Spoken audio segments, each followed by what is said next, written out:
Welcome to our next episode of our small group study. Chad, would you go ahead and read for us? Yeah, starting in Luke 5:27. After this, he went out and saw a tax collector named Levi sitting at the tax booth. And he said to him, "Follow me." And leaving everything, he rose and followed him. And Levi made him a great feast in his house, and there was a large company of tax collectors and others reclining at table with them. And the Pharisees and their scribes grumbled at his disciples, saying, "Why do you eat and drink with tax collectors and sinners?" And Jesus answered them, "Those who are well have no need of a physician, but those who are sick. I have not come to call the righteous, but sinners to repentance." Over and over again, Jesus is found feasting with people in the New Testament, and it's kind of I think, a scandalous thing at that time. And if we were maybe a little bit more observant, it might be a little bit of a scandalous thing now. Do we generally look at a religious leader and think that guy should be feasting? No, no. I think it's kind of reminiscent of the church, like you say, you grew up in, where things were very serious and solemn, and the more serious and solemn and the less joyful, the more religious you were. Yeah, in fact, when you think about the Old Testament and all the major figures of the Old Testament, you find a lot of feasters in that. No, no, you find serious sufferers. Yeah, and so it was strange to them that Jesus comes in, and he's obviously a religious figure. He's obviously either a prophet or a teacher or something like that, and that he's constantly being found at feasts, and even found at feasts, as in this instance, with people who maybe he shouldn't be feasting with, in their opinion. And so it's a very scandalous thing. And to think through why that is, it's maybe helpful to go back and look at what exactly food is. And so if we go all the way back to the garden, is there any picture that we get of the meaning of food outside of its kind of caloric value? I mean, there's something of life and provision tied up in food. And obviously we can that might be directly related to its caloric intake as well. But obviously there's always the Bible is full of spiritual allusion to food in that context as well.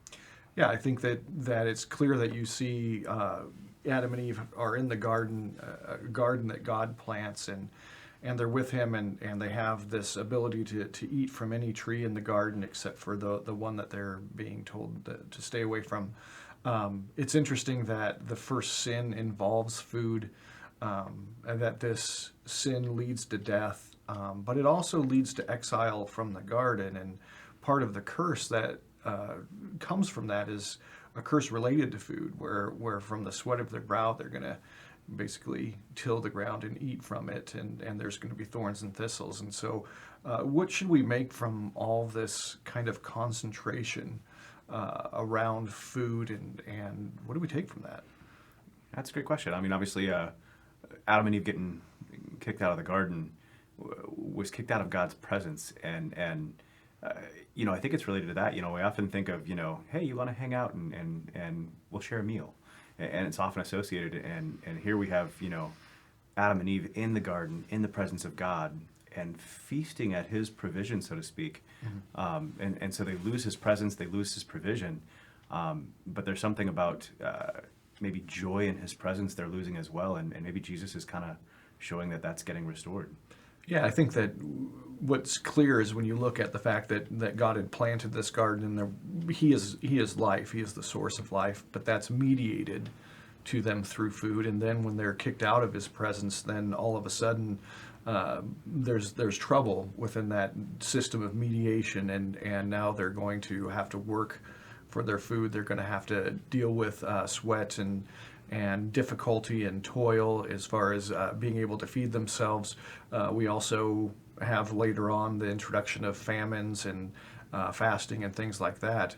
But it's clear that there's the rift in the relationship with God is related to this difficulty in food. When we get to the Old Testament, one of the things that we see happen on numerous occasions is that we find people fasting, and they're separating themselves from food in some kind of a religious, spiritual reason. What's going on there? Why do we find fasting occurring? It seems like that you would want to try to feed yourself as much as possible, and if God is life and He's given us life, that the way to honor Him would be to feed ourselves. What's the deal with fasting?